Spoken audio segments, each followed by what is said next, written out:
Électrochoc, le podcast des électrons libres.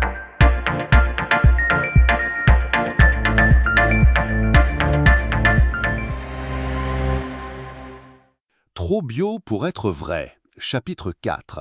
Lobby et marchands de citrouilles bio. Aujourd'hui, nous allons nous intéresser au-dessous de l'essor de l'agriculture biologique. Un secteur qui, après des années de croissance fulgurante, semble un peu marquer le pas. C'est le moins qu'on puisse dire, Max. On a tous en tête cette image du bio comme une vague inarrêtable, mais les chiffres récents montrent une réalité plus nuancée. Le marché se stabilise, mais il est loin des croissances à 2 chiffres qu'on a connues dans les années 2010. Exactement. Le chiffre d'affaires global stagne autour de 12 milliards d'euros. C'est intéressant de voir où ça se passe. Les ventes en grande distribution, qui représentent quand même la moitié du marché, sont en baisse continue. L'inflation est passée par là, les consommateurs ont fait des arbitrages. Et même avec le retour à une inflation plus normale, la tendance ne s'est pas inversée.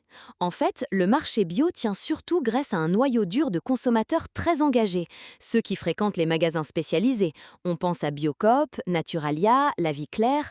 Eux, ils voient une légère reprise. C'est un point crucial. Le bio est devenu un marché de niche, soutenu par des convaincus, souvent à plus fort pouvoir d'achat.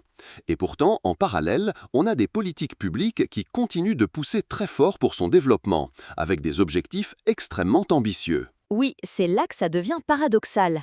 La loi d'orientation agricole vise 21% de surface bio d'ici 2030. On est actuellement autour de 10%, et ce chiffre a même légèrement reculé récemment. Doubler la mise en si peu de temps, ça paraît optimiste pour rester poli. Surtout quand on voit la situation des agriculteurs. Beaucoup sont pris en étau entre une demande qui faiblit et des coûts de production plus élevés. Le bio demande plus de main-d'œuvre, les rendements sont souvent plus faibles. Malgré les aides et les plans d'urgence, c'est compliqué pour eux. Et ces aides, parlons-en, des centaines de millions d'euros sont injectés pour soutenir la filière, que ce soit via des aides directes, des fonds comme Avenir Bio ou même des campagnes de promotion. On a l'impression d'un soutien à bout de bras pour un modèle qui peine à trouver son équilibre économique naturel. On le voit aussi avec la loi Egalim, qui impose 20% de bio dans les cantines. Une excellente intention sur le papier, mais dans la réalité, c'est très difficile à appliquer pour les collectivités. C'est soit trop cher, soit trop complexe à organiser, surtout si on veut éviter d'importer des produits bio de l'autre bout du monde, ce qui serait un comble. Absolument. Et au-delà de l'économie, il y a toute la stratégie de communication qui a porté le bio pendant des années.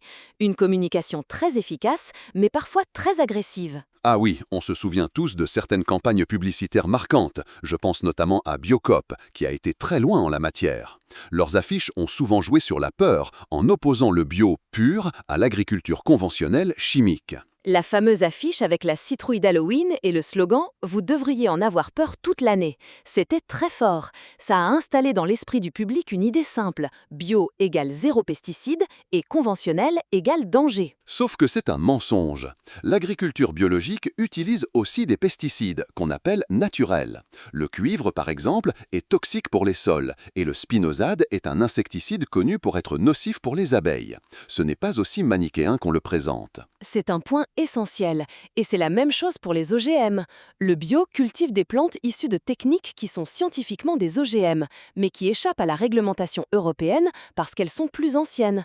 Il y a un double discours qui est assez troublant. Ce discours est porté par un écosystème très puissant. Des ONG, des collectifs, des scientifiques militants, c'est un véritable lobby qui a réussi à imposer ces thèmes dans le débat public en diabolisant systématiquement l'agriculture conventionnelle. Et on voit que cette stratégie atteint parfois des extrêmes.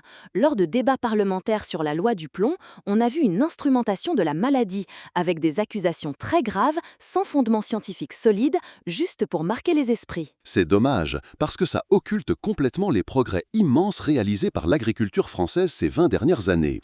La réduction des intrants est une réalité, les molécules les plus dangereuses ont été interdites, les pratiques s'améliorent constamment.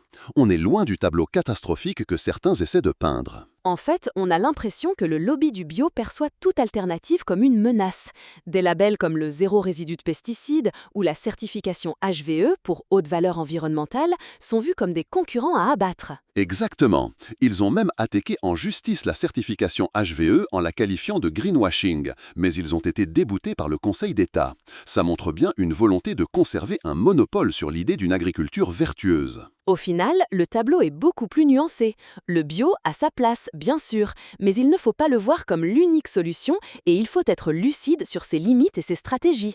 L'avenir de l'agriculture durable se construira probablement avec une diversité d'approches. Une agriculture qui intègre le meilleur de tous les mondes en s'appuyant sur la science et l'innovation plutôt que sur la peur et l'idéologie. C'est sans doute ça le véritable progrès.